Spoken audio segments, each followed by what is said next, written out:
안녕하세요. 사연 읽어주는 남녀입니다. 오늘도 와주셔서 감사드리며 그럼 오늘의 사연 바로 시작하겠습니다. 시어머니에게서 전화가 왔어요. 백화점에서 만나자는 말씀이었죠. 저는 서둘러 준비를 하고 백화점으로 향했습니다. 명품관 1층 입구에서 시어머니를 만났어요. 따라와. 오늘 옷 좀 보자. 저는 시어머니 뒤를 따라 명품 브랜드 매장으로 들어갔어요. 시어머니는 옷걸이에 걸린 재킷을 집어들더니 제 어깨에 대보셨습니다.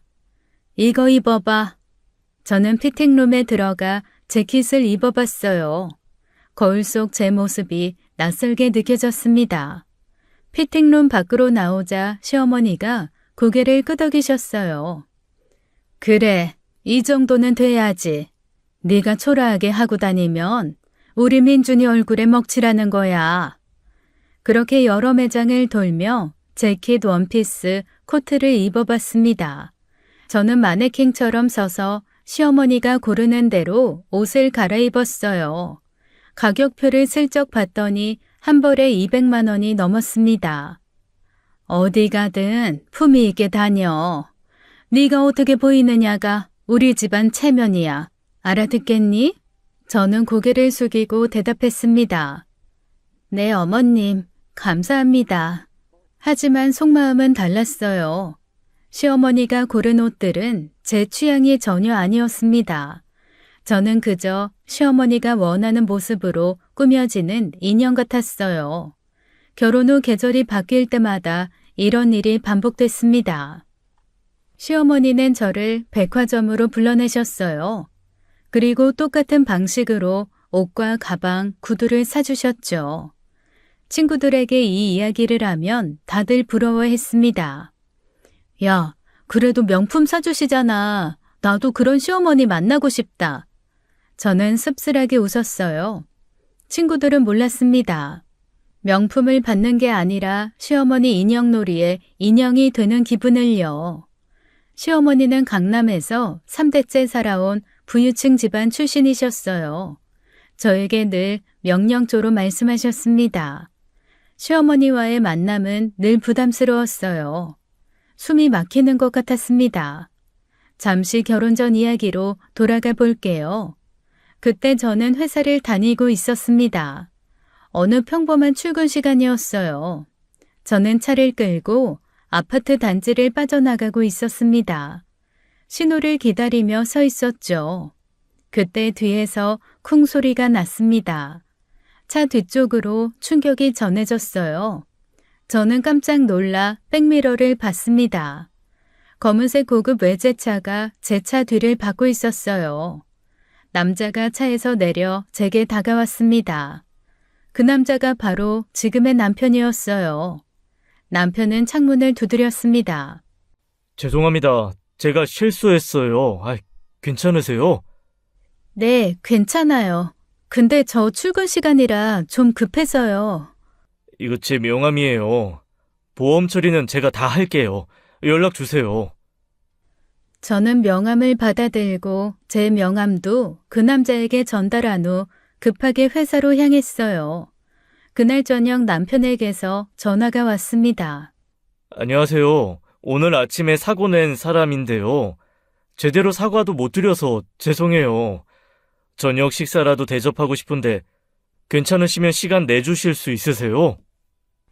누가 사고 낸 게 미안하다고 밥을 사나요? 저는 이 남자를 경계하며 거절했습니다.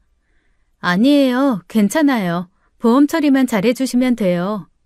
하지만 한 달 후 예상치 못한 일이 생겼어요. 제가 다니던 조깅 동호회에서 그 남자를 우연히 만난 겁니다. 남편은 저를 알아보고 놀란 표정을 지었어요. 저번에 그때, 우와, 맞죠? 야, 이런 인연이 있나 싶어요. 저도 놀랐지만 왠지 모르게 반가웠습니다. 함께 조깅을 하며 자연스럽게 이야기를 나눴어요. 남편은 생각보다 편안한 사람이었습니다. 그 후 남편이 정중하게 몇 번 더 연락했어요. 저는 결국 만나주기로 했습니다. 첫 만남에서 남편은 성실하고 예의 바른 모습을 보였어요. 차분한 성격이 마음에 들었습니다. 남편은 로펌 소속 변호사라고 했어요. 사실 그날 사고 낸 거 정말 미안했어요. 그래도 덕분에 이렇게 인연이 된 것 같아서 다행이에요. 저는 그 말이 진심으로 느껴졌습니다. 저희는 그렇게 만남을 이어갔어요. 연애 2년 만에 결혼까지 하게 됐습니다. 저는 남편이 차 사고를 낸 게 인연의 시작이었다고 생각했어요. 친구들도 그렇게 말했습니다. 야, 이거 완전 운명적인 만남 아니냐? 드라마에서나 나올 법한 일이야. 뒤를 박아준 왕자님이네. 저는 그때 정말 그렇게 믿었습니다. 우연한 사고가 운명을 만들었다고요. 하지만 그때는 몰랐어요. 이 모든 게 우연이 아닐 수도 있다는 걸요. 남편과 결혼을 결심하고 예비 시부모님 집을 처음 방문했습니다. 강남 한복판의 초고가 아파트였어요. 현관문을 열고 들어서는 순간 저는 숨이 막혔습니다. 거실 인테리어부터 범상치 않았어요. 우리 집이야. 들어와. 연애하면서 남편의 씀씀이를 보며 부자인 줄은 알았어요. 비싼 옷차림과 고급 외제차를 보고 짐작은 했죠. 하지만 이 정도일 줄은 몰랐습니다. 속으로 긴장이 됐어요. 결혼 준비를 시작하면서 시어머니가 저를 따로 불러내셨습니다. 호텔 라운지에서 만나자는 연락이었어요. 저는 두근거리는 마음으로 약속 장소로 향했습니다. 시어머니는 이미 자리에 앉아 계셨어요. 앉아. 오늘 할 말이 많아서 불렀다. 저는 불안한 마음에 손을 꼭 쥐었어요. 너한테 다른 건 바라지 않으마. 딱 한 가지만 지켜주면 돼. 저는 혹시 아들을 꼭 낳아야 한다는 말을 하실까봐 걱정됐습니다. 보통 다들 그러잖아요. 시어머니는 찻잔을 들어 한 모금 마시고는 말을 이었어요. 우리 민준이 내조 잘하고 뒷바라지 잘해. 그것만 확실히 해주면 돼. 알아들었니? 네? 아, 네, 어머님. 그렇게 하겠습니다. 그리고 결혼하면 회사는 그만둬라. 우리 집안에 챙겨야 할 대소사가 한두 가지가 아니야. 직장 다니면서 그걸 어떻게 다 챙기겠니? 그거 다녀서 몇 푼이나 번다고. 저는 당황했습니다. 회사를 그만두라는 말은 예상하지 못했어요. 그건 좀 생각을 해봐야 할 것 같습니다. 시어머니는 눈을 가늘게 뜨며 저를 바라봤어요. 생각? 생각하지 마. 이젠 시키는 대로 하는 거에 익숙해져. 결혼하면 당연히 그만두는 거다. 나 솔직히 말하자면 너 별로 마음에 안 들어. 우리 민준이한테는 더 좋은 사람도 많았거든. 그런데 아들이 너를 원하니까 어쩔 수 없이 허락하는 거야. 그거 알고 있어. 저는 가슴이 철렁 내려앉았습니다. 시어머니의 말투는 조용했지만 내용은 날카로웠어요. 저는 속으로 불쾌했지만 겉으로는 참았습니다. 네, 어머님. 시어머니는 만족스러운 표정을 지었어요. 며칠 후 양가 상견례 자리가 있었습니다. 시어머니는 제 친정 부모님께 전혀 다른 모습을 보이셨어요. 공손하고 예의 바르게 대하셨습니다. 사돈어른, 따님을 잘 키우셨어요. 저희가 보물처럼 드리고 있겠습니다. 걱정 마세요. 친정 어머니는 시어머니 말씀에 안심하시는 듯 했어요. 저는 그 모습을 보며 씁쓸하게 웃었습니다. 시어머니가 겉과 속이 다른 사람이라는 걸 알았어요. 하지만 적어도 친정 부모님 앞에서 예의를 지키시니 다행이라고 생각했습니다. 저는 그렇게 결혼 준비를 이어갔어요. 시부모님께서 신혼집을 구해주셨습니다. 강남 한복판에 있는 아파트였죠. 30평대 아파트였어요. 구축이었지만 매우 비싼 집이었습니다. 강남이잖아요. 사돈이 큰돈 쓰셨네. 감사해서 어쩌니. 우리가 그 집 인테리어는 해줄게. 걱정하지 마. 저는 연애하며 모아둔 결혼 자금이 5천만 원이었습니다. 그 돈으로 가전제품과 가구를 사면 된다고 생각했죠. 너 얼마 모아뒀니? 5천만 원 정도 모았습니다. 그 돈으로 변변한 거 하나 못 사겠구나. 가구랑 가전은 내가 다 해줄 테니까 넌 손대지 마. 알았지? 하지만 어머님, 집까지 해주셨는데 가전가구는 저희 쪽에서. 나서지 마. 내가 알아서 해줄 거니까. 다음날 시어머니는 저를 끌고 인테리어 업체로 갔어요. 그리고 가구점도 돌아다니셨습니다. 시어머니는 자신이 원하는 스타일의 가전과 가구를 골랐어요. 이 소파로 할 거야. 이 식탁 세트도 괜찮네. 침대는 이 브랜드 걸로 해. 저는 옆에 서서 시어머니가 고르는 걸 지켜봤습니다. 제 의견은 묻지도 않으셨어요. 시어머니가 계약한 가전과 가구는 모두 고급 브랜드 제품이었습니다. 총 금액이 억대에 달했어요. 저는 속으로 놀랐습니다. 시어머니는 거기서 멈추지 않으셨어요. 인테리어도 내가 해줄게. 사돈 어른들한테는 내가 알아서 말씀드릴 테니까 너는 신경 쓰지 마라. 어머님, 친정 부모님이 인테리어는 해주신다고 하셨는데. 됐다. 내 아들 장가 보내는데 내가 다 해줄 거야. 사돈 어른들 마음만 받는다고 전해드려라. 신혼집 인테리어가 끝나고 친구들이 하도 성화여서 집 사진을 찍어 보냈습니다. 최근에 집 인테리어를 한 결혼한 친구가 놀라며 답카톡을 보내왔죠. 야, 이거 못해도 2억 이상 든 거야. 너희 시어머니 진짜 대단하다. 천장에 선풍기도 달았네. 저는 한숨을 쉬었어요.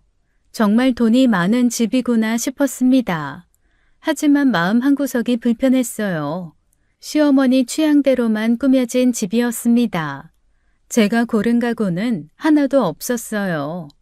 저는 그 집에서 사는 게 이상했습니다. 마치 남의 집에 새들어 사는 느낌이 들었어요. 친구들에게 이 고민을 털어놨습니다. 야, 너 지금 뭐라는 거냐?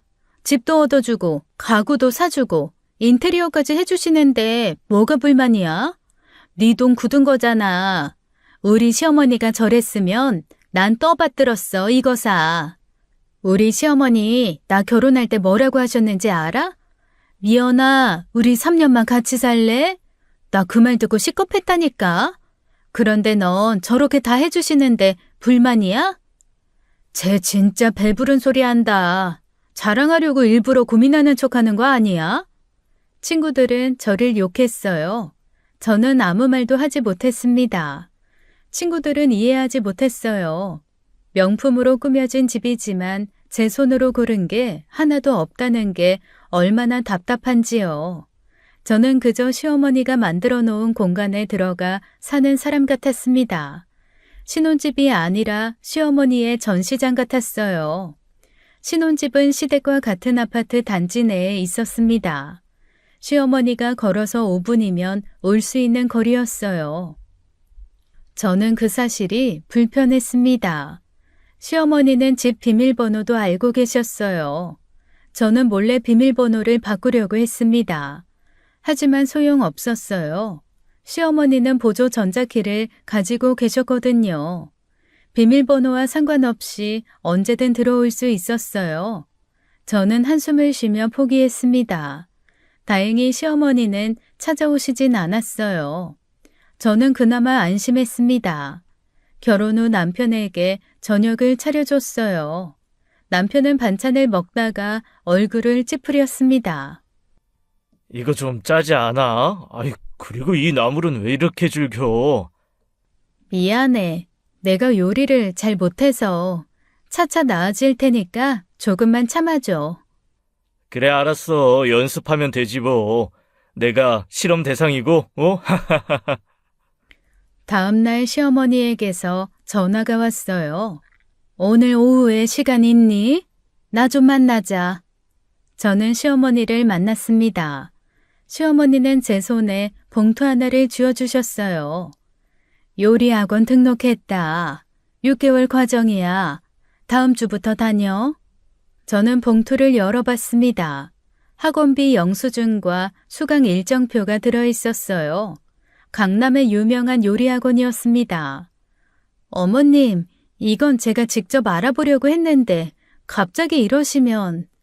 넌 결혼하기 전에 요리도 안 배웠니? 6개월치 다 결제했으니까 그냥 다녀. 알았지? 저는 할 말을 잃었습니다. 실제로 제가 요리를 못하는 것도 사실이었으니까요. 반박할 말이 없었습니다. 네, 알겠습니다. 시어머니는 만족스러운 표정을 지으며 자리에서 일어났어요. 우리 민준이 입맛이 까다롭다. 그러니까 네가 신경 써서 해야 해. 알겠니? 저는 고개를 숙였습니다. 시어머니가 돌아간 후 남편에게 전화를 걸었어요. 여보, 당신 어머님한테 내가 요리 못한다고 다 말한 거야? 남편은 당황한 목소리로 대답했습니다. 아니야, 나 그런 말 안 했어. 왜? 그럼 어머님이 어떻게 알고 날 요리학원에 등록시킨 거야? 당신 아니면 누가 말했겠어? 진짜 나 아니야. 엄마가 알아서 하신 거겠지. 그리고 그냥 다니면 되잖아. 요리 배우고 싶어 하지 않았어? 저는 한숨을 쉬었습니다. 그게 문제가 아니라 상의도 없이 이러시는 게 불편하다고.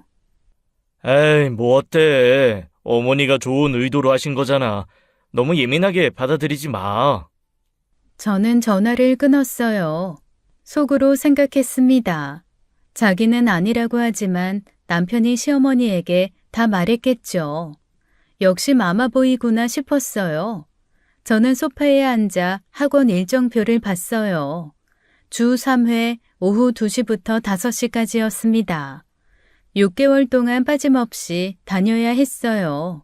저는 씁쓸하게 웃었습니다. 시어머니는 제 일정도 마음대로 정하고 계셨어요. 제 삶을 통제하고 계셨습니다. 그러던 어느 날이었어요. 내일 병원 가야 해. 건강검진 받으러. 6개월 전에도 받지 않았어? 너무 자주 받는 거 아니야? 어머니가 6개월마다 한 번씩 받으라고 하셔. 어릴 때부터 계속 그래왔어. 젊은 사람이 그렇게 자주 받을 필요가 있어? 혹시 숨겨둔 병이라도 있는 거야? 저는 농담처럼 물었어요. 남편은 웃으며 고개를 저었습니다. 아니야. 그냥 습관이 돼서. 엄마가 늘 건강관리 철저하게 하라고 하시거든. 저는 고개를 끄덕였어요. 뭔가 이상했지만 더 묻지 않았습니다. 남편은 주말에 병원으로 갔어요. 8시간 동안 검진을 받고 돌아왔습니다. 아유, 진짜 오래 걸리네. 피곤해 죽겠다. 저는 남편에게 물 한 잔을 건넸어요. 검사를 얼마나 추가했길래 이렇게 오래 걸려. 고생했어. 얼른 씻고 쉬어. 일주일 후 검진 결과지가 우편으로 도착했습니다. 남편이 봉투를 뜯어 결과를 확인했어요. 저는 옆에서 물었습니다. 어때? 괜찮아? 남편은 결과지를 보며 미간을 찌푸렸어요. 콜레스테롤이랑 혈당이 좀 높게 나왔네. 저는 깜짝 놀라 결과지를 들여다봤습니다. 정상 범위보다 약간 높았어요. 어떻게 병원 가봐야 하는 거 아니야? 아니야, 별거 아니야. 약간 높은 거니까 신경 쓰지 마. 관리만 잘하면 돼. 하지만 남편 표정은 편해 보이지 않았어요. 남편은 결과지를 들고 휴대폰을 꺼냈습니다. 어머니한테도 보내야 해. 꼭 보내야 해? 어머님이 보시면 뭐라고 하실 것 같은데. 안 보내면 또 뭐라고 하셔. 걱정 마. 괜찮아. 남편은 결과지를 사진 찍어 시어머니에게 카톡으로 전송했습니다. 다음 날 오전이었습니다.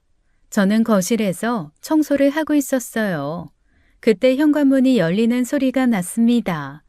시어머니가 들어오셨어요. 저는 깜짝 놀라 시어머니를 바라봤습니다. 어머님, 오셨어요? 시어머니는 대답도 없이 저에게 다가왔어요. 얼굴이 굳어 있었습니다. 너 민준이 건강검진 결과 봤지? 수치가 높아졌던데. 네, 봤습니다. 하지만 별로 심각한 건 아니라고. 별로 심각하지 않다고? 네가 뭔데 그걸 판단해? 결혼 전에는 수치가 다 정상이었어. 그런데 너랑 결혼하고 나서 이렇게 됐잖아. 남편 건강관리 하나 제대로 못하면 어떻게 해? 그게 그렇게 어렵니? 밥은 제대로 차려주고 있는 거야? 그래서 요리학원에 보낸 거잖아. 아직도 제대로 못하는 거야? 저는 더 이상 참을 수 없었어요. 어머님, 그건 제 책임이 아니에요. 민준 씨 회사에서 점심도 사 먹고 회식도 자주 해요. 술자리도 많고요. 제가 저녁을 차려줘도 회식 때문에 못 먹을 때가 많아요. 이번 수치도 그래서 그렇게 나온 것 같아요. 그건 민준 씨가 자기 몸 관리를 못한 거지 제 책임은 아닙니다. 저한테 이러지 마시고 민준 씨한테 한 소리 해주세요, 어머님. 시어머니는 눈을 크게 뜨고 저를 노려봤어요. 뭐? 너 지금 나한테 대드는 거니? 민준이 내가 20년 넘게 공들여서 만든 완벽한 작품이야. 알겠어? 작품. 네가 감히 그걸 망가뜨리려고 해? 내가 얼마나 심혈을 기울여서 키웠는데. 저는 소름이 돋았습니다. 시어머니가 남편을 작품이라고 표현하셨어요. 사람을 작품이라고 말하는 게 너무 섬뜩했습니다.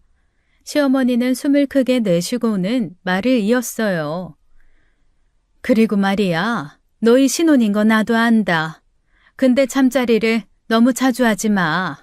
우리 민준이 몸 축나잖아. 알았니? 그 순간 저는 얼굴이 화끈 달아올랐습니다. 수치심과 불쾌감이 동시에 밀려왔어요. 어머님, 그건 너무 사적인 부분 아닌가요? 이게 다 우리 민준이 건강 때문에 하는 말이야. 네가 조절을 해야지. 너 젊은 건 안다만 적당히 해라. 시어머니는 그 말을 남기고 집을 나가셨습니다. 저는 현관문이 닫히는 소리를 듣고 그 자리에 멍하니 서 있었어요. 짜증이 확 밀려 들어왔죠. 그러다 갑자기 문득 한 가지 의문이 들었습니다. 시어머니가 어떻게 아셨을까? 저희가 잠자리를 자주 하는지 안 하는지를요. 저는 남편을 의심했어요. 마마보이 남편이 시어머니에게 다 말한 게 아닐까 생각했죠. 부부 관계까지 다 말하는구나 싶어 화가 났어요. 그날 저녁 남편이 퇴근했습니다. 여보, 어머님한테 우리 잠자리 얘기했어? 남편은 펄쩍 뛰었습니다. 뭐? 아유, 미쳤어. 엄마한테 그런 얘기를 왜 해? 절대 안 했어. 남편은 정말 놀란 표정이었어요. 남편 반응을 보니 진짜 말하지 않은 것 같았습니다. 그럼 어머님이 어떻게 하신 거야? 아유, 너도 참. 야, 그걸 들어서 아냐? 신혼이니까 당연히 많이 하겠구나. 그냥 짐작하신 거 아닐까? 아유, 신경 쓰지 마. 저는 한숨을 쉬었어요. 그런가 싶기도 했습니다. 하지만 마음 한구석이 찜찜했어요. 남편은 씻으러 욕실로 들어갔습니다. 씻고 나온 남편을 보며 저는 장난스럽게 웃었어요. 여보, 이리 와봐. 왜? 저는 남편을 소파로 끌어당겼습니다.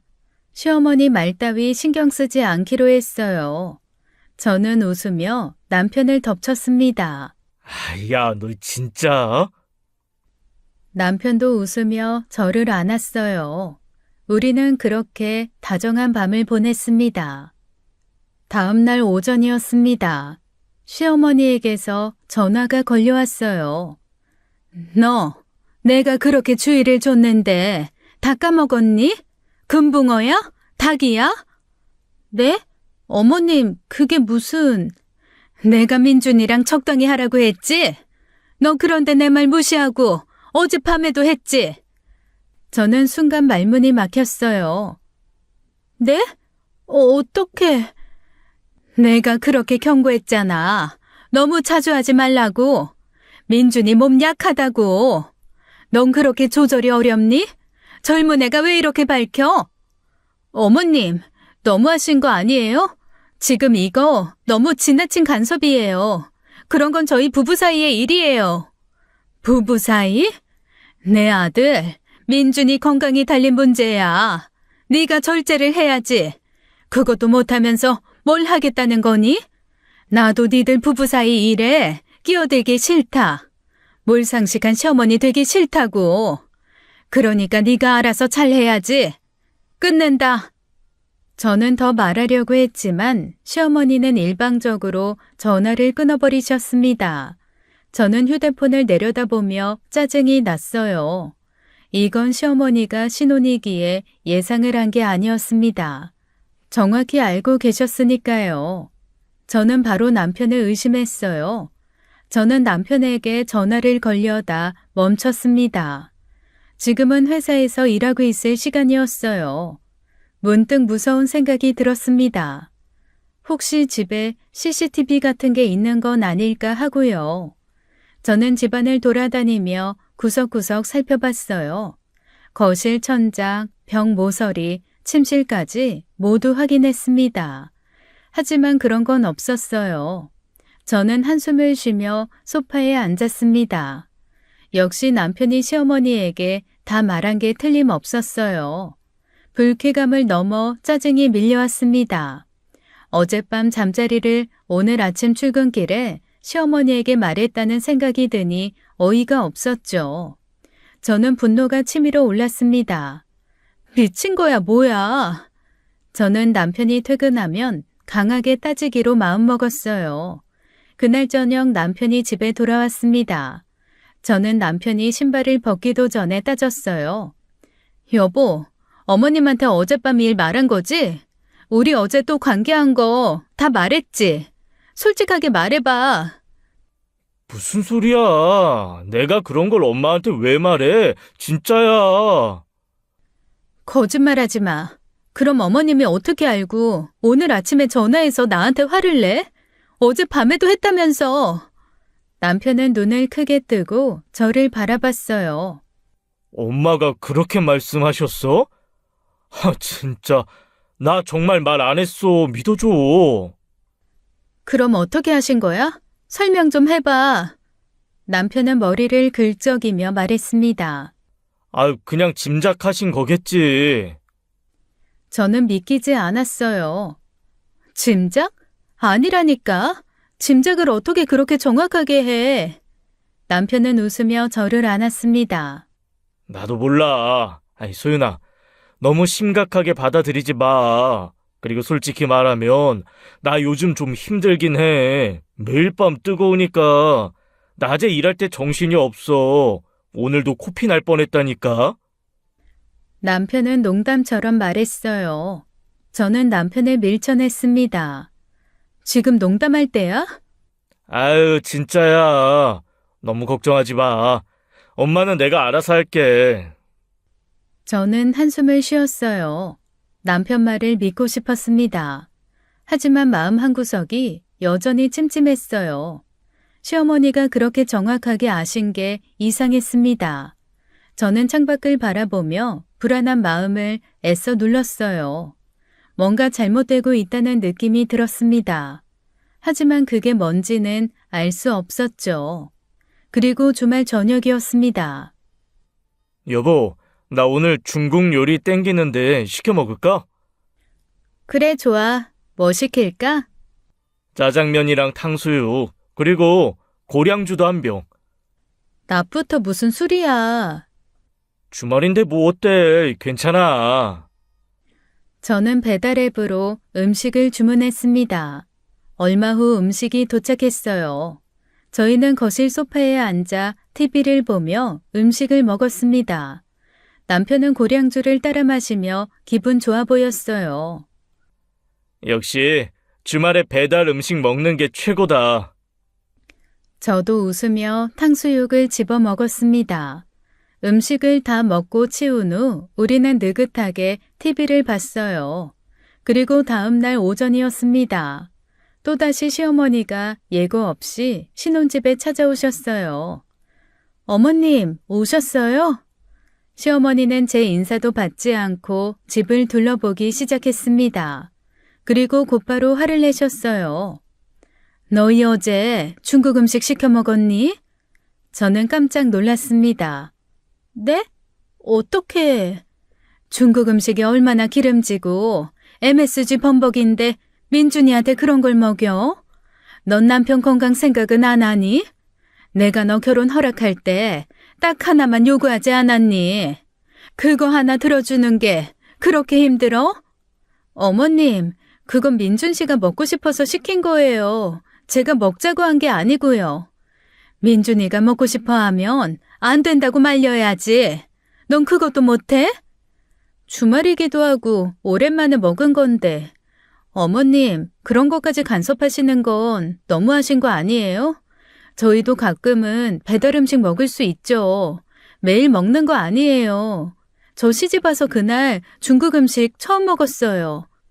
너 요즘 자꾸 나한테 대든다? 저는 떨리는 목소리로 물었습니다.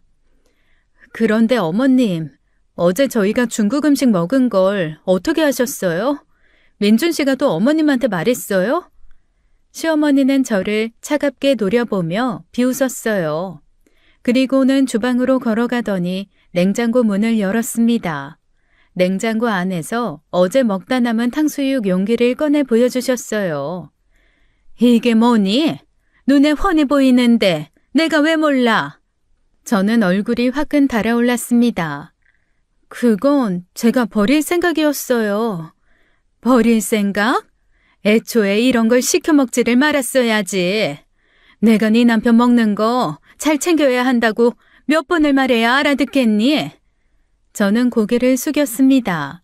무안함과 분노가 동시에 밀려왔어요. 앞으로 이런 거 시켜 먹지 마. 제대로 된 음식 해 먹여. 알겠니? 걔 그러다가 큰일 나. 네, 어머님. 시어머니는 냉장고 문을 닫으며 한숨을 쉬셨습니다. 요리 학원 다니는데도 아직도 이 모양이니 정말 답답하다. 시어머니는 더 이상 말씀하지 않고 집을 나가셨어요. 저는 현관문이 닫히는 소리를 듣고 그 자리에 멍하니 서 있었습니다. 시어머니가 돌아가고 저는 소파에 앉아 생각에 잠겼습니다. 곰곰이 생각해봤어요. 시어머니가 오늘 신혼집에 와서 냉장고 문을 여신 걸 봤나? 저는 기억을 더듬어 봤습니다. 시어머니는 오자마자 저에게 화를 내셨어요. 중국 음식 먹은 것부터 따지셨죠. 냉장고를 열 시간이 없었습니다. 그런데 어떻게 냉장고 안에 탕수육이 있는 걸 아셨을까? 저는 눈썹을 찌푸렸어요. 뭔가 앞뒤가 맞지 않았습니다. 시어머니는 냉장고를 보고 알았다고 하셨지만 실제로는 냉장고를 열기 전에 이미 알고 계셨어요. 저는 불안한 마음에 고개를 저었습니다. 너무 예민하게 생각하는 건가 싶기도 했어요. 저녁에 남편이 퇴근했습니다. 저는 남편에게 물었어요. 여보, 어머님한테 우리 어제 중국 음식 먹었다고 말했어? 남편은 고개를 저었습니다. 아니, 안 했는데. 뭐 매일 말을 안 했대? 당신이 한 거 다 알아. 어머님이 다 알고 계셨어. 오늘 오셔서 나 또 혼났잖아. 그래? 진짜 말 안 했는데? 그러면 더 이상해. 어머님이 어떻게 그렇게 다 아시는 거야? 우리가 뭘 먹는지, 뭘 하는지. 진짜 이상하다고. 남편은 잠시 생각하더니 말했습니다. 그러고 보니 전화 통화 중에 말한 것 같기도 하고. 또? 당신 진짜 마마보이 아니야? 뭘 그런 걸 어머님한테 일일이 다 보고해. 그리고 당신이 먹고 싶다고 해서 먹은 건데 그걸 왜 말해? 그냥 대화하다 보면 무의식적으로 나오잖아. 너무 심각하게 생각하지 마. 엄마가 좀 유별나게 신경 쓰시는 거지 뭐. 저는 한숨을 쉬었어요. 좀이 아니야. 알았어. 앞으로 조심할게. 너무 스트레스 받지 마. 씻고 올게. 남편은 그렇게 말하고는 욕실로 들어갔습니다. 욕실에서 씻고 나온 남편이 거실로 들어왔어요. 저는 거실에 향초를 켜두었어요. 조명도 어둡게 해서 로맨틱한 분위기를 만들었습니다. 저는 소파에 앉아 남편을 향해 손짓했어요. 여보, 이리 와서 앉아봐. 남편이 다가왔습니다. 저를 안으려 하는 남편에게 저는 웃으며 말했어요. 오늘은 거실에서 분위기 있게 보내자. 향초도 켜놨잖아. 아니야. 안방으로 가자. 왜? 거실에 이렇게 분위기 있게 만들어놨는데. 그냥 안방이 더 편해. 가자. 남편은 별다른 설명 없이 저를 안방으로 데리고 갔습니다. 저는 크게 신경 쓰지 않고 남편을 따라갔어요. 그날 저희 안방에서 다정한 밤을 보냈습니다. 남편이 왜 그런 행동을 했는지 그때까지 저는 상상도 못하고 있었죠.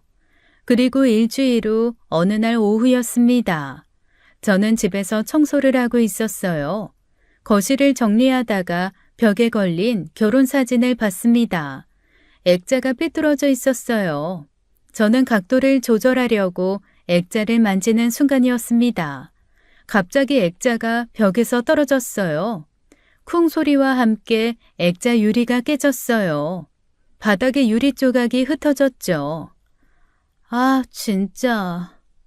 저는 한숨을 쉬며 빗자루를 가져왔어요.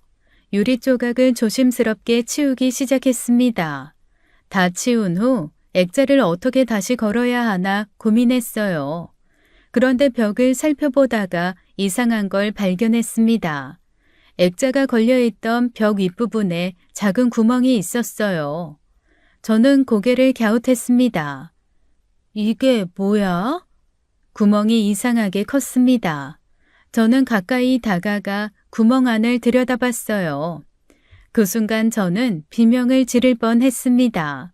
구멍 안쪽에 아주 작은 검은색 카메라 렌즈가 박혀 있었어요. 저는 온몸에 소름이 돋았습니다. 뒷걸음질 치며 벽에서 멀어졌어요. 심장이 미친 듯이 뛰었습니다. 그 순간 모든 게 이해됐습니다.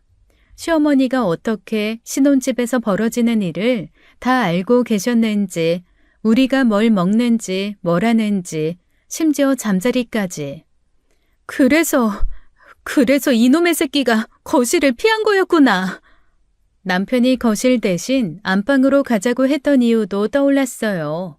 저는 분노가 치밀어 올랐습니다. 공구함으로 달려가 망치를 꺼냈어요. 벽을 조심스럽게 두드려 봤습니다. 석고보드였어요. 저는 망치로 벽을 부수기 시작했습니다. 석고보드가 부서지며 흰 가루가 날렸어요. 이런 미친! 벽 안에서 작은 CCTV 카메라가 드러났습니다. 인터넷선으로 연결된 케이블들이 줄줄이 나왔어요. 저는 카메라를 뽑아내며 소리쳤습니다. 이게 뭐야? 이게 대체 뭐냐고! 신혼집 인테리어를 시어머니가 주도했던 게 떠올랐습니다. 시어머니가 모든 걸 계획한 거였어요. 처음부터 저희를 감시하려고 이 집 인테리어를 할 때부터요. 극도의 분노가 저를 휩쓸었습니다. 저는 망치를 들고 다른 곳에 또 CCTV가 있는지 계속 찾았습니다. CCTV는 방마다 있었어요. 심지어 안방 침대 위에도 있었습니다. 실링팬 안쪽에 붙어 있었죠. 이건 남편 놈도 몰랐었나 봅니다. 벽을 부수며 분노하고 있을 때였어요. 그때 현관문이 열리는 소리가 났습니다. 회사에 있어야 할 남편이 헐레벌떡 집으로 들어왔습니다. 저는 남편을 보자마자 소리쳤어요. 이게 뭐야? 이게 뭐냐고! 너도 다 알고 있었지? 저는 손에 든 CCTV 카메라를 남편에게 내밀었습니다. 이것 때문에 급히 온 거지? 아니야, 오해야. 서윤이 네가 오해할까봐. 그거 방범용이야. 방범용으로 설치하는 거라고. 방범용? 거실벽에 숨겨놓은 게 방범용이라고? 거짓말하지 마. 내가 등신으로 보이니? 아유, 진짜야. 원래 부잣집은 다 이렇게 해. 보안 때문에. 저는 남편을 믿을 수 없었습니다. 꺼져. 내가 우습게 보이냐? 그럼 이재용 집은 변기에도 카메라 달겠네. 어? 그게 아니라. 진짜로. 그럼 왜 나한테 미리 말하지 않은 거야? 왜 숨긴 거야? 그건 생각을 못했어. 미안해. 생각을 못했다고? 이걸로 어머님이 날 감시한 거 아니야? 우리가 뭘 먹는지, 뭘 하는지 다 보신 거잖아. 아니야, 그게 아니라. 저는 더 이상 듣고 싶지 않았습니다. 침실로 가서 가방을 꺼냈어요. 옷가지를 마구 집어넣기 시작했습니다. 남편이 급히 따라와 저를 막았어요. 지우야, 진정해. 이야기 좀 하자. 저는 그 순간 얼어붙었습니다. 뭐라고? 지우? 남편은 자기가 무슨 말을 했는지 깨닫고 얼굴이 새하얗게 질렸어요. 지금 나를 뭐라고 불렀어? 지우? 지우가 어떤 년이야? 나 서윤이야. 아니, 그게, 말 실수야. 너 왜 도도하는 거야? 그래서 다른 여자 이름이 나오는 거야? 아니야, 절대 아니야. 남편은 손을 저으며 부인했어요. 하지만 저는 믿을 수 없었습니다. 그럼 그 여자는 누구야? 지우가 누구냐고! 남편은 입을 다물고 말을 못했습니다. 저는 어이가 없어서 웃음이 나왔어요. 대답도 못하는 거 봐. 정말 최악이네. 저는 가방 지퍼를 올리고 들어 올렸습니다. 남편이 제 팔을 잡았어요. 서윤아, 제발 오해야. 설명할게. 가지 마. 나 첩 해버리고 싶은 거 참고 있으니까 몸 성할 때 이 손 놔라. 저는 남편의 손을 뿌리치고 집 밖으로 나갔습니다. 남편이 뒤따라 나왔지만 저는 뒤돌아보지 않았어요. 엘리베이터를 타고 내려가며 눈물이 흘렀습니다. 친정에 가고 싶었지만 부모님께 걱정을 끼치고 싶지 않았어요. 신혼 초에 친정으로 쫓겨가는 며느리가 된다는 게 너무 창피했습니다. 부모님께 미안했어요. 저는 휴대폰으로 근처 호텔을 검색했습니다. 가장 가까운 호텔을 예약하고 택시를 탔어요. 호텔에 체크인하고 방에 들어갔습니다. 저는 침대에 주저앉아 울음을 터뜨렸어요. CCTV로 감시당한 것, 남편이 다른 여자 이름을 부른 것, 모든 게 너무 끔찍했습니다. 이 모든 게 악몽 같았어요. 휴대폰이 울렸습니다. 남편의 전화였어요. 저는 전화를 받지 않고 꺼버렸습니다. 더 이상 남편과 얘기하고 싶지 않았어요. 저는 창밖을 바라보며 한숨을 쉬었습니다. 앞으로 어떻게 해야 할지 막막했어요. 호텔방에서 밤을 지새운 저는 치욕스러움과 분노가 가라앉지 않았습니다. 다음 날 아침 일찍 이혼 전문 변호사를 찾아갔어요. 변호사 사무실에 앉아 CCTV 사진을 보여드렸습니다. 이 정도는 이혼 소송에서 이기기 어렵습니다. 네? 그게 무슨 말씀이세요? 불법 촬영 아닙니까? 변호사는 고개를 저었어요. 문제는 시어머니와의 문제라는 거예요. 시어머니를 고소하고 위자료 받을 순 있지만 남편분하고는 별개의 문제죠. 남편분이 몰랐다고 우기면 끝이거든요. 그럼 어떻게 해야 하죠?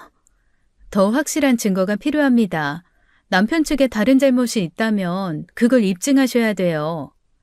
저는 한숨을 쉬며 사무실을 나왔습니다. 그때 남편이 급하게 부른 그 여자 이름이 떠올랐어요. 지우. 혹시 남편에게 상간녀가 있는 건 아닐까? 저는 흥신소를 찾아가기로 결심했습니다. 흥신소 사무실은 생각보다 평범했어요. 직원에게 상황을 설명했습니다. 남편의 외도 여부를 조사해 주세요. 확실한 증거가 필요합니다. 저는 비용을 지불하고 흥신소를 나왔어요. 호텔에서 지내는 것도 한계가 있어 한 달 단기 오피스텔을 구했습니다. 짐을 풀고 앉아 있는데 문득 생각났어요. 친정 부모님에게서 아무 연락이 없었습니다. 남편이 제 친정 부모님께 연락하지 않은 것 같았어요. 저는 실소가 터져 나왔습니다. 이야, 이놈 봐라. 지 잘못을 아니까 겁나서 연락도 못하는 거겠지. 그러면서 남편은 매일 제게 전화와 문자를 보냈습니다. 서윤아, 제발 연락 좀 받아. 오해야. 집에 들어와 이야기하자. 미안해. 제발 한 번만 기회를 줘. 저는 모든 연락을 무시했어요. 흥신소 조사 결과가 나올 때까지 기다리기로 했습니다. 그리고 한 달이 지났습니다. 흥신소에서 조사 결과가 나왔다는 연락을 받았죠. 저는 서둘러 흥신소로 갔습니다. 외도 증거는 없었습니다. 다른 여자와의 접촉도 발견되지 않았고요. 저는 서류를 넘기며 물었습니다.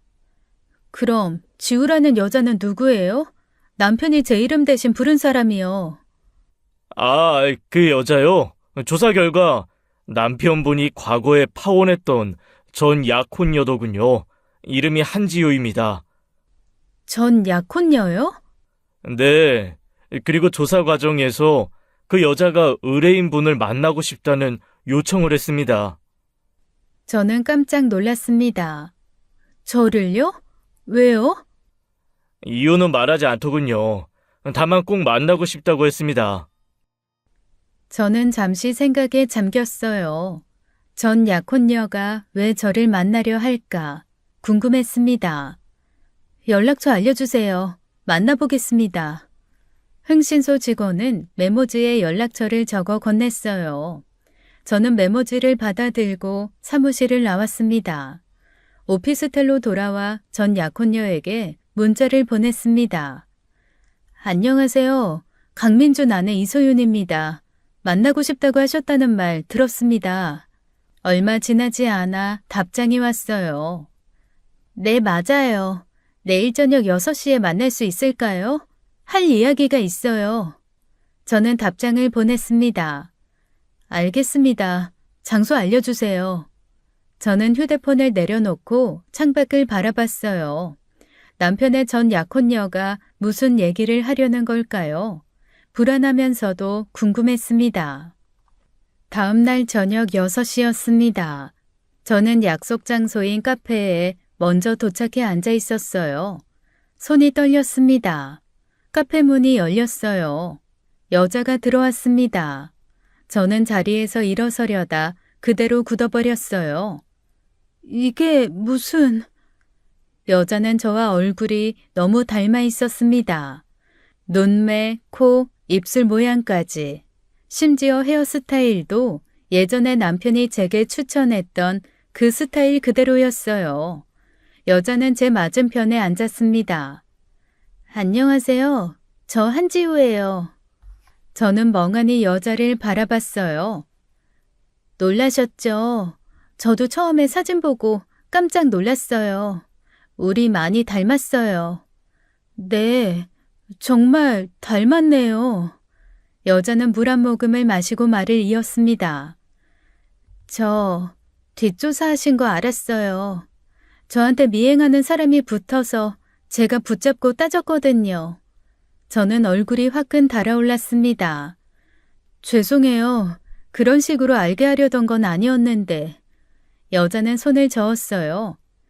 아니에요. 괜찮아요.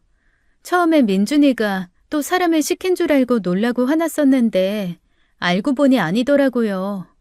무슨 일이 있으셨어요? 저 서윤 씨보다 먼저 민준이를 만났어요. 결혼까지 약속했었죠. 근데 그 집안이 특히 시어머니가 너무 심했어요. 민준이는 완전히 시어머니 인형이더라고요. 자기 의견도 없고 모든 게 어머니 말씀대로였어요. 전 그게 지긋지긋해서 파혼했어요. 저는 여자의 말을 들으며 고개를 끄덕였습니다. 문제는 그 다음이었어요. 민준이가 저한테 심각하게 집착하기 시작했거든요. 매일 전화하고 집 앞에서 기다리고 회사까지 찾아오고 완전히 스토킹이었어요. 그래서요? 법원에 접근금지 명령까지 받아냈어요. 그랬더니 민준이가 이번에는 자해까지 하더라고요. 손목을 그어서 병원에 실려가고 수면제 먹고 그때가 제 인생에서 가장 끔찍한 시기였어요. 서윤 씨를 처음 봤을 때 정말 놀랐어요. 저랑 너무 닮아서. 민준이가 서윤 씨를 선택한 이유가 저랑 닮아서일 수도 있어요. 저는 온몸에 소름이 돋았습니다. 서윤 씨는 민준이를 어떻게 만나셨어요? 차 사고로. 저는 대답하려다 멈췄어요. 그 순간 조깅 동호회에서의 우연한 재회가 떠올랐습니다. 우연이 아니었던 거죠. 여자는 제 표정을 보고 쓴웃음을 지었어요. 우연이 아니었을 거예요. 민준이는 계획적으로 접근했을 거예요. 저는 말문이 막혔습니다.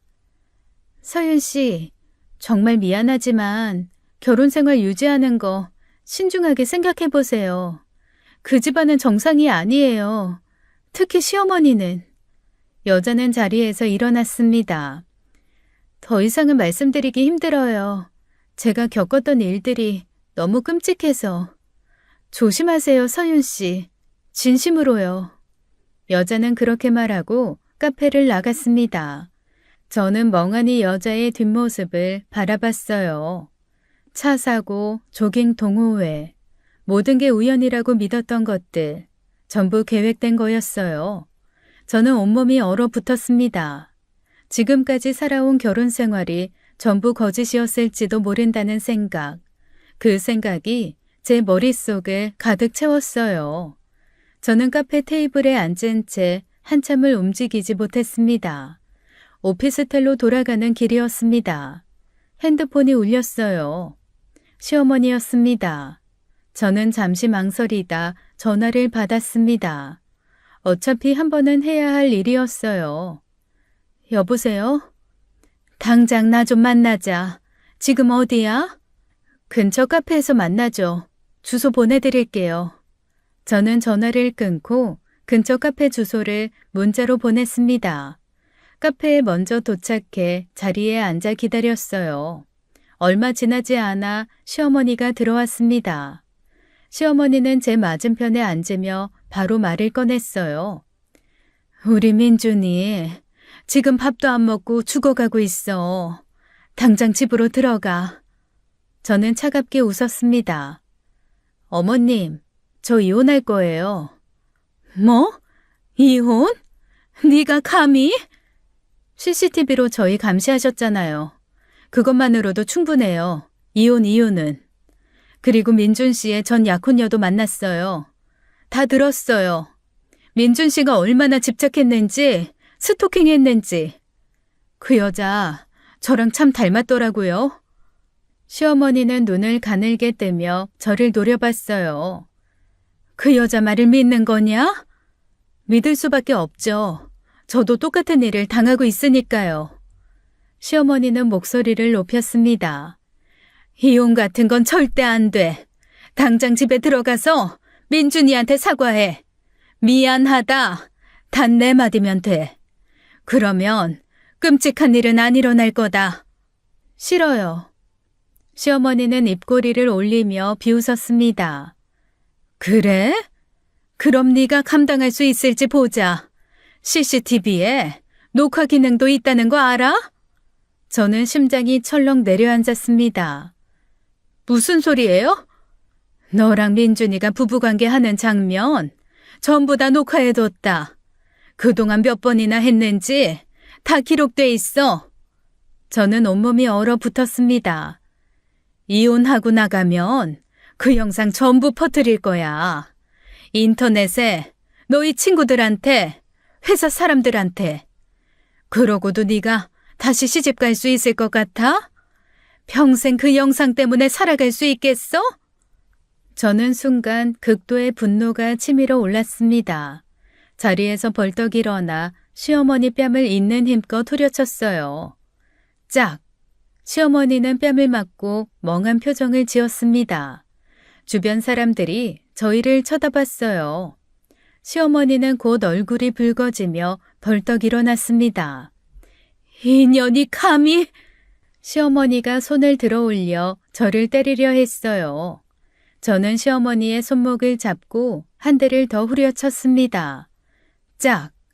시어머니는 휘청이며 의자에 주저앉았어요. 뺨을 움켜쥐고 저를 노려봤습니다. 너 이년이? 저는 시어머니를 내려다보며 차갑게 말했습니다. 어머님이 대단하신 줄 알죠? 천만에요. 이제부터 어머님 인생 박살내드릴게요. 각오하세요. 저는 주머니에서 무언가를 꺼냈어요. 작은 녹음기였습니다. 시어머니는 녹음기를 보고 얼굴이 굳어졌습니다. 그건 녹음기예요. 당신만 몰래 촬영할 수 있는 줄 아셨어요? 저도 몰래 녹음할 수 있어요. 시어머니 얼굴이 새하얗게 질렸습니다. 안 돼. 그거 지워. 제발. 시어머니가 녹음기를 빼앗으려 손을 뻗었어요. 저는 녹음기를 높이 들어 올렸습니다. 시어머니는 저를 힘으로 제압하지 못했어요. 결국 제 앞에 무릎을 꿇었습니다. 소윤아, 제발. 내가 잘못했어. 그거 지워줘. 응? 내가 뭐든지 할게. 제발. 눈물까지 흘리며 애원하는 시어머니. 저는 차갑게 내려다봤습니다. 물은 이미 엎질러졌어요, 어머님. 안 돼. 안 돼. 어머님이 제 영상 퍼뜨리시겠다고 했잖아요. 그럼 저도 살아야죠. 저도 살려면 고소할 수밖에 없어요. 어머님이 먼저 시작하신 거예요. 저는 씁쓸하게 웃었습니다. 시어머니는 제 옷자락을 붙잡고 매달렸어요. 안 돼, 소윤아. 돌아와! 저는 시어머니의 손을 뿌리치고 카페 밖으로 나갔습니다. 시어머니가 뒤에서 미친 듯이 소리를 질렀지만 저는 뒤돌아보지 않았어요. 저는 즉시 변호사 사무실로 향했습니다. 녹음 파일을 변호사에게 건넸어요. 변호사는 파일을 듣고 고개를 끄덕였습니다. 저는 시어머니를 협박죄와 성폭력 처벌법상 카메라 등 이용 촬영죄로 고소했습니다. 동시에 남편을 상대로 이혼 소송도 제기했어요. 1년간의 법적 공방이 시작됐습니다. 남편과 시어머니는 변호사를 선임해 맞섰지만 소용없었어요. 시어머니는 징역 1년 6개월에 집행유예 2년을 선고받았습니다. 법정에서 판결문을 듣는 시어머니의 얼굴은 새하얗게 질려 있었어요. 시어머니가 유죄 판결을 받자 제 이혼 소송도 유리하게 집행됐습니다. 결국 이혼이 확정됐어요. 저는 남편에게 위자료 5천만 원을 청구해 받아냈습니다. 시어머니에게도 민사소송을 걸어 위자료 1억을 추가로 받아냈어요. 하지만 돈으로 보상받을 수 없는 상처들이 너무 많았습니다. 시어머니도 이혼을 당했습니다. 제가 시어머니의 협박 녹음 파일을 시아버지에게 전달했기 때문이었어요. 시아버지는 녹음 내용을 듣고 대노하셨습니다. 아내가 며느리와 아들의 사생활을 몰래 촬영했다는 것도 기겁할 일인데 그걸로 며느리를 협박했다니 충격이 크셨죠. 시아버지는 시어머니를 더 이상 참을 수 없다며 이혼 소송을 제기했습니다. 1년간의 소송 끝에 두 사람도 결국 이혼했어요. 저는 시어머니 친척들이 모인 단톡방에도 녹음 파일을 공유했습니다. 시어머니의 범죄 사실도 모두 알렸어요. 친척들은 평소 우아하고 품위 있는 척하던 시어머니의 실체를 알고 경악했습니다. 단톡방에서 시어머니를 내보내고 연락을 끊었어요. 시어머니는 가족에게도 친척에게도 손절당했죠. 이혼 과정 내내 남편은 끊임없이 제게 전화하고 문자를 보냈습니다. 사과하고 매달렸지만 저는 모두 차단했어요. 이혼이 확정된 지 한 달 후였습니다. 전 약혼녀 한지우 씨에게서 문자가 왔어요. 그녀는 제가 이혼 소송 중이냐고 물었습니다. 남편이 자기 연락처를 어떻게 알아내서 다시 만나자고 집요하게 연락한다고 알려왔어요. 저는 어이가 없어 헛웃음이 났습니다. 이제 저에게 버림받을 상황이니 다시 한지우 씨를 찾은 거였죠. 이혼 소송 중에도 전 약혼녀에게 연락하다니 남편의 집착이 얼마나 심각한지 다시 한번 확인했어요. 저는 작은 아파트로 이사를 마쳤습니다. 창문 밖을 바라보며 깊은 숨을 들이마셨어요. 이제는 누구의 감시도 누구의 집착도 없는 자유로운 삶이었습니다. 저는 안도의 한숨을 쉬었어요. 악몽 같았던 결혼 생활을 떠올렸습니다. 그 경험이 저를 더 강하게 만들었다고 생각했어요. 이제는 오로지 저 자신만을 위한 삶을 살 겁니다. 누구의 인형도 누구의 대체품도 아닌 이소윤으로요. 지금까지 사연 읽어주는 남녀였습니다. 끝까지 시청해주신 여러분 감사드리며 저희는 다음 사연으로 돌아올게요. 감사합니다.